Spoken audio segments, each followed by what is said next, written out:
लुलु mall के अंदर एक सनसनीखेज वीडियो सामने आया है जहां दो युवकों ने हनुमान चालीसा का पाठ किया। बता दें, लुलु मॉल में नमाज पढ़े जाने के बाद ये विवाद शुरू हुआ था। खास बात ये है कि इन दोनों युवकों के पीछे लिखा था कि मॉल में धार्मिक प्रार्थना करने की अनुमति नहीं है और अब ये वीडियो सोशल मीडिया पर जमकर वायरल हो रहा है। हालांकि ये गौर करने वाली बात है कि मॉल की सुरक्षा बार बार भेदी जा रही है।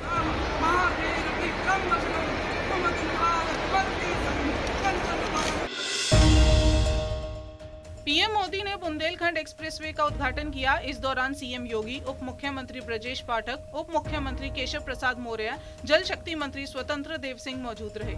इस दौरान पीएम मोदी ने कहा कि डबल इंजन की सरकारें मुफ्त की रेवड़ी बांटने का शॉर्टकट नहीं अपना रही, बल्कि मेहनत करके राज्यों के भविष्य को बेहतर बनाने में जुटी हैं। आजकल हमारे देश में मुफ्त की रेवड़ी बांटकर वोट बटोरने का कल्चर लाने की भरसक कोशिश हो रही है। ये रेवड़ी कल्चर देश के विकास के लिए बहुत घातक है। इस रेवड़ी कल्चर से देश के लोगों को और खास करके मेरे युवाओं को बहुत सावधान रहने की जरूरत है। रेवड़ी कल्चर वाले कभी आपके लिए नए एक्सप्रेसवे नहीं बनाएंगे, नए एयरपोर्ट या डिफेंस कॉरिडोर नहीं बनवाएंगे। रेवड़ी कल्चर वालों को लगता है कि जनता जनार्दन को मुफ्त की रेवड़ी बांटकर उन्हें खरीद लेंगे। हमें मिलकर उनकी सोच को हराना है। रेवड़ी कल्चर को देश की राजनीति से हटाना है। बुंदेलखंड एक्सप्रेसवे के उद्घाटन के दौरान सीएम योगी ने कहा कि कोरोना महामारी के बाद भी एक्सप्रेसवे तैयार किया। वहीं उन्होंने कहा कि बुंदेलखंड को 2014 के बाद विकास, जन सुविधाओं और ईज ऑफ लिविंग की उन सभी सुविधाओं का लाभ मिलता हुआ दिखाई दिया, जिसके लिए यहाँ के लोगों ने आजादी के बाद दशकों तक प्रतीक्षा की। पूरी दुनिया विगत 28 महीनों से कोरोना महामारी की मार भी झेल रहा है। कोरोना महामारी के बावजूद समयबद्ध ढंग से इस कार्यक्रम को करते हुए 28 माह के अंदर 296 किलोमीटर लंबे 4 लेन के, जिसे 6 लेन तक विस्तारित किया जा सकता है, इस एक्सप्रेसवे का लोकार्पण अत्यंत महत्वपूर्ण है। प्रसपा अध्यक्ष शिवपाल सिंह यादव ने अखिलेश यादव को चिट्ठी लिखकर यशवंत सिन्हा को समर्थन देने के फैसले पर पुनर्विचार की अपील की। उन्होंने लिखा कि जिसने नेताजी को आईएसआई का एजेंट बताया, उसका समर्थन क्यों?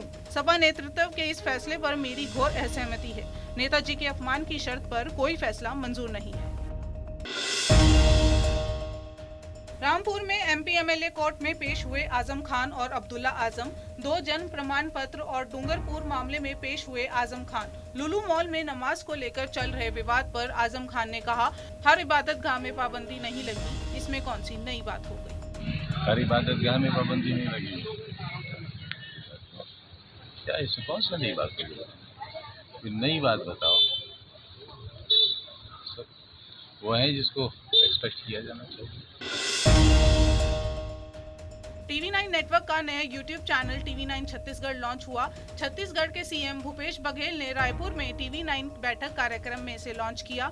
TV9 बैठक कार्यक्रम में कई नेताओं ने भी हिस्सा लिया। इसके अलावा कवि सहित कई कलाकार भी मौजूद रहे। अमरोहा में एक बार फिर यूपी प्रशासन का बुलडोजर चला है, जहां ये कार्रवाई मदरसे पर हुई है।